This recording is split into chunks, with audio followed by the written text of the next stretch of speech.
10 years ago, 2 million children were born in Russia each year. In 2023, official data says only 1,200,000 were born, the lowest number since the collapse of the Soviet Union in 1991.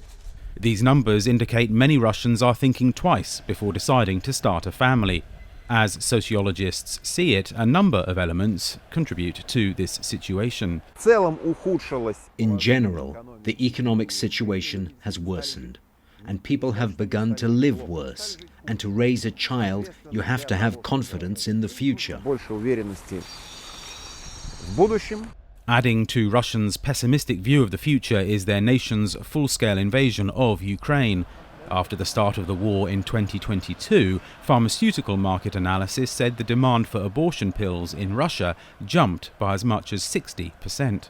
The Kremlin has discouraged reporting on Russia's demographic crisis, but independent reporters and analysts point to the invasion of Ukraine as a significant factor. The biggest reason is certainly the war. This is actually the best reason, and very likely Mr. Putin's major crime against Russia, against this country, against its people.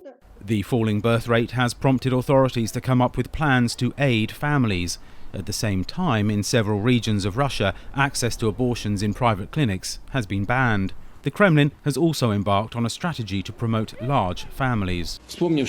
Remember what Russian families were like before. Many of our grandmothers and great-grandmothers had 7 or 8 children, even more. Let's take back and promote those fantastic traditions. As some observers see it, these conservative slogans will do little to increase the birth rate as long as Russia remains immersed in war. They are two things that contradict each other, trying to increase the birth rate and participating in an armed conflict. Statistics suggest that 2024 will be the worst year in terms of births in Russia since the beginning of the 19th century. Meanwhile, on the Ukrainian front, more than 40,000 service people have already died, according to Western intelligence reports.